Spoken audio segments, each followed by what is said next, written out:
Africa. But we are moving kingdom. We're going from the plant kingdom into the animal kingdom. So it's a slightly different subject area. And our group was called Task Force. Yeah.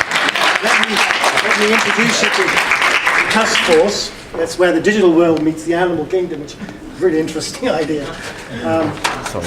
There's three little short presentations, and I'm just going to set some kind of context for this. Like the last group, we've tried to focus around a very real issue that's happening today in Africa that's affecting all of us globally, of course, that needs to be dealt with very quickly. When I talk about Southern Africa, I mean an area that's size, you could probably fit the whole of North America into this part of, and China. So it's a huge part of Africa. It's the southern bit running from Kenya right down to the tip in Southern Africa. So it's a big part of Africa covering 14, 15 different nations. The issues around the loss of elephant and rhino, and this is hugely important, and I just want to give you a quick statistic here that if something doesn't happen in the next 5 years, we could see the extinction of rhino. In the next 5 years. It's an escalating problem. Year on year, in the last 10 years, it's been doubling. The numbers are doubling, it's not going away. And there's lots of interventions going on at the moment, drones, the military are involved, they're poisoning the horns, they're dehorning the animals, but it's still not stopping the demand.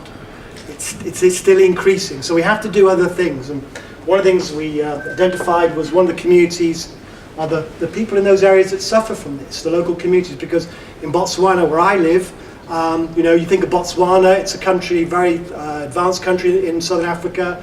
Mainly its economy depends upon extractive industries. Diamonds probably come to your mind when you think of Botswana.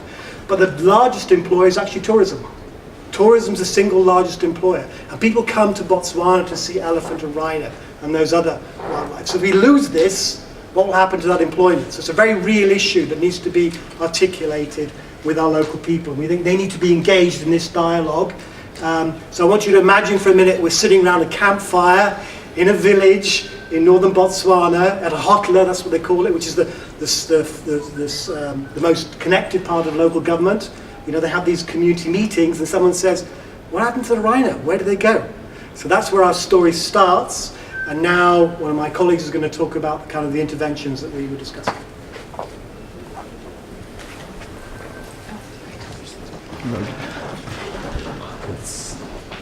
Yeah, so hashtag task force for this presentation. So what we decided that we would try to do is, first of all, establish partnerships.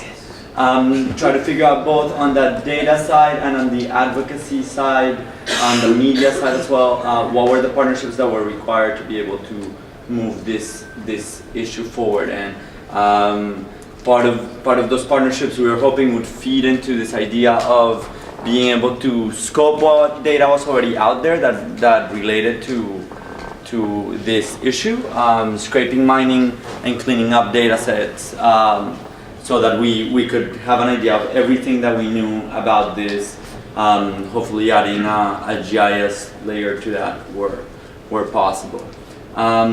We would then build a lean hub for it, taskforce.org, which we're in the process of purchasing as of this moment, where we would have a map of this data that would show actually where poaching of rhinos and elephants has already led to them being extinct or not being there anymore in as big of figures as they used to be.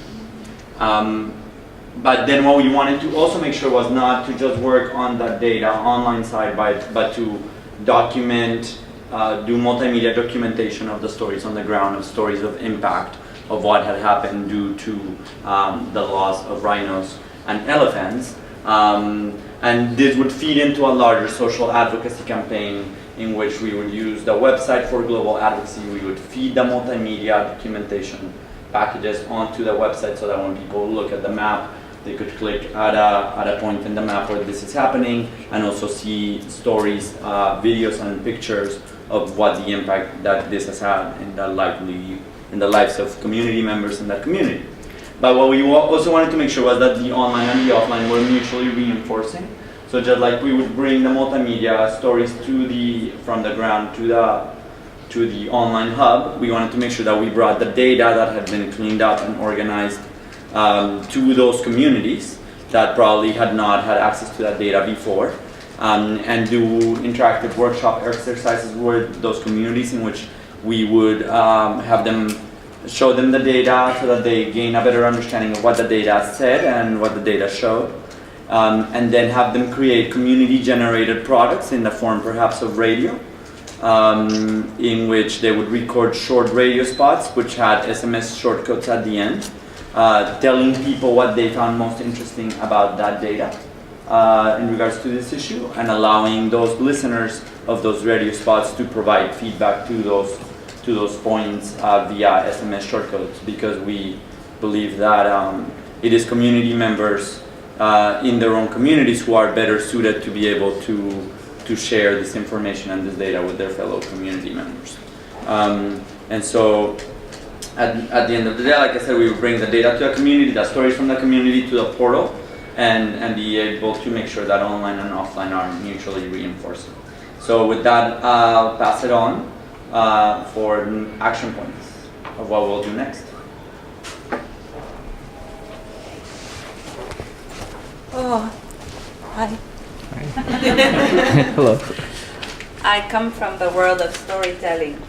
And the important part, these are just my notes, but the important parts in the actual